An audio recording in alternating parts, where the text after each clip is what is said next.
எல்லாருக்கும் ஒரு entry point எப்படி இருக்குன்னா ஒரு தரம் பாவிச்சு பார்ப்போமே அப்படிதான் ஸ்டார்ட் ஆகுது, ஆரம்பிக்குது. ஆனால் அது எங்கே போய் முடியுது அவங்களோட வாழ்க்கையில் என்கிற ஒரு கேள்வி தான் அந்த அனுபவத்திலே நீங்கள் எதிர்பார்க்குற. அதாவது நான் பார்த்த வகையில் தலைநகரில் ஒரு குறிப்பிட்ட பொது மலசல கூடத்தில், கைவிடப்பட்ட பொது மலசல கூடம் அது, அந்த இடத்துல இளம் ஜோடிகள் குழந்தைகளோடு இருக்கிற மாதிரி ஒரு விடயத்தை அவதானிக்கக்கூடியதாக இருந்தது. அவங்க இந்த பிரதேசத்தை சேர்ந்தவங்களும் இல்லை, நாட்டில் வேறு பிரதேசங்கள்லேருந்து இங்கே இருக்கிறாங்க, தங்குறாங்க. அவங்களுக்கு ஒழுங்கான உணவு இல்லை, ஒழுங்கான உறைவிடம் இல்லை, பாதுகாப்பான சூழ்நிலையும் இல்லை. இது வயது வந்தவர்களுக்கு மட்டுமில்லை, சின்ன பிள்ளைகளும் அங்கே இருக்குது. குப்பையான ஒரு கைவிடப்பட்ட பொது மலசல கூடத்தில் மேலே மெத்தையை போட்டு பிள்ளையை வச்சு வாழ்ந்து கொண்டு இருக்கிறாங்க. ஒரு வருடத்துக்கும் குறைவான வயதுடைய பிள்ளைகள். இன்னும் துர்ப்பாக்கியம் என்னென்னு சொல்லி சொன்னால், இங்கே இருக்கிற இந்த இளம் ஜோடிகள் எல்லாம் எப்படின்னு சொல்லி சொன்னால் இப்படியான போதை வஸ்துக்களுக்கு அடிமையானவர்களாக இருக்கிறாங்க. பிள்ளை பால்குடி வயசில் இருக்குது. அம்மாவை பரிசோதித்து பார்க்குற நேரத்தில் அம்மாவுக்கு பாசிட்டிவ் ஆகி வருது. பிள்ளையை பரிசோதித்து பார்த்தா, பிள்ளையினுடைய சிறுநீரை பரிசோதித்து பார்த்தா அதுவும் பாசிட்டிவாகி வர ஒரு சூழ்நிலை. என்னென்னே தெரியாது. இந்த உலகத்துக்கு பிறந்த ஒரு குழந்தைக்கு கிடைக்கிற முதல் உணவு தாய்ப்பால். அந்த தாய்ப்பால்லையே போதை மருந்து கலந்து அந்த புள்ளை என்ன செய்யுது, அதுக்கு அடிக்டாக தொடங்குற ஒரு மிக துர்ப்பாக்கியமான ஒரு சம்பவத்தை அவதானிக்கக்கூடியதாக இருந்துச்சு. நான் நினைக்கிறேன் அண்மித்த காலப்பகுதியில் நடந்த பொருளாதார நெருக்கடி, கோவிட் சூழ்நிலையினால் இந்த சப்ளை செயினில் பிரச்சனை வந்த உடனே அவங்க ஆல்ரெடி அடிக்ட் ஆகிட்டாங்க. அப்போ அதை நாடி இங்கே வர தொடங்குறாங்க. அப்போ இவங்களையும் ஹேண்டில் பண்ணுற, மெனிப்புலேட் பண்ணுறதுக்கு ஆட்கள் எப்படி யோசிக்கிறாங்கன்னு சொல்லி சொன்னால், அந்த போதை வஸ்துக்களில் விநியோகம் செய்கிறார்கள்.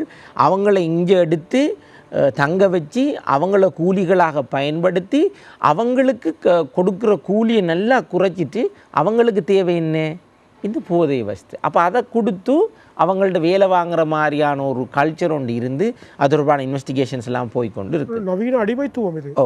நம்மளோட மூளையினுடைய பகுதிகளில் ஒவ்வொரு விதமான பகுதிகளுக்கு நாங்கள் சிந்திக்கிற திறனுக்குரிய விஷயங்களுக்கு, அதே மாதிரியாக உணர்வு பூர்வமாக விடயங்களை புரிஞ்சு கொள்கிற பகுதிகள் இருக்குது. அதே மாதிரி இந்த உணர்வுபூர்வமான விடயங்களை நாங்கள் நினைவுகளாக தேக்கி வைக்கிற பகுதிகள் இருக்குது. நடுமூளையில் இருக்கிற வென்ட்ரல் டெக்மெண்டல் ஏரியாங்கிறதுலாம் டோபமைன் சுரக்கிற, சந்தோஷமான அப்படி சுரக்கிற ஒரு பகுதி ஒன்று இருக்குது. அதை மாதிரி நியூக்ளியஸ் அக்யூம்பன்ஸுங்கிறதுலாம் இன்ப மையம் என்ற ஒரு விடயம் இருக்கிறது. அதே மாதிரியாக நாங்கள் ஒரு நல்ல நினைவு வந்தால் அதை நல்லாக தேக்கி வைக்கிற, அது ஒரு பெருசாக ஒரு நல்ல சாப்பாடை சாப்பிட்டோம்னா அந்த ஊருக்கு போனோம்னா அந்த கடையில் சாப்பிடணும் என்ற லெவலுக்கு நமக்கு ஒரு மெமரி ஒன்று இருக்குன்னு தானே. அந்த மாதிரியான மூளையினுடைய பகுதிகளைத்தான் இந்த போதை வஸ்துக்கள் போய் அடிமையாக்குது. இதை ஒருத்தர் பாவிச்சு 2 தரம் பாவிச்சு அதுக்கு பின்னால் போக தொடங்கினா அது இல்லாமல் அவரால் இருக்க இயலாது. வைத்திய நிபுணர் சொன்னது போன்று பிள்ளைகளுக்கு இன்பம் எங்கேண்டு தேடிக்கிற நேரத்தில் இவங்களோட இன்ப மையத்துக்கு அளப்பரிய இன்பத்தை கொடுத்தோ அவங்க அதுக்கு அடிமையாக போகிறாங்க. ஸோ இப்படியான ஒரு சூழ்நிலை தான் இருக்குது. இப்போ அந்த எந்தளவு தூரம் இவங்களோட வாழ்க்கை மாறுதுண்டா, ஒரு குழந்தை தன்னோட தாய் தந்தையை நோக்கி எதிர்த்து பேசுகிறேங்கிறது கூட நம்மளை பெற்ற அம்மா அப்பாவை நான் அப்படி பேசலாமா நான் யோசிப்போம். காலையிலேயே முழித்த ஒரு பேஷண்ட் தான் என்றால் பெரிய விடத்த ஒரு காயத்தோடு வந்திருக்கிறார். என்னப்பா நடந்தேன்னு கேட்ட உடனே மகன் வயதான ஒருத்தர் மகன் கல்லால் அடித்து போட்டார்டா. என்னென்றால் அவர் கூலி தொழில் செய்கிறவர், அவர் கஷ்டப்பட்டு உழைச்சி வீட்டை எப்படியாலும் ரன் பண்ணணும்னு நினைக்கிற நேரத்தில் மகன் இதுக்கு அடிக்ட் ஆகியிருக்கிறார். அவருக்கு இப்போ காசு வேணும். அப்போ கூலி தொழில் செய்கிற அப்பாட்ட அவருக்கு அந்த சிந்திக்கும் திறன்லாம் இப்போ இல்லையே, அவர் அடிமையாகிடுவார் மூளை ஒரு பக்கம். அப்போ அவர் காசு அணுகிறார், கொடுக்க இல்லை, அவனுக்கு அந்த இன்பம் தேவைப்படுது, இவர் தடையாக இருக்கிறான்னு விளங்குது. ஏதோ ஒரு விதத்தில் அக்ரெசிவாக ரியாக்ட் பண்ணணும், கல் எடுத்து அப்பாவுக்கு ஒரு அடி. அது சரியா பிள்ளையா, அப்படி செஞ்சது நம்மளோட தாய் தகப்பனுக்கு நாங்கள் இப்படி செய்கிறோமேங்கிற எந்த விதமான உணர்வற்ற ஒரு ஜடங்கள் மாதிரியாக இவங்கள் மாறிக்கொண்டு போகிறாங்க.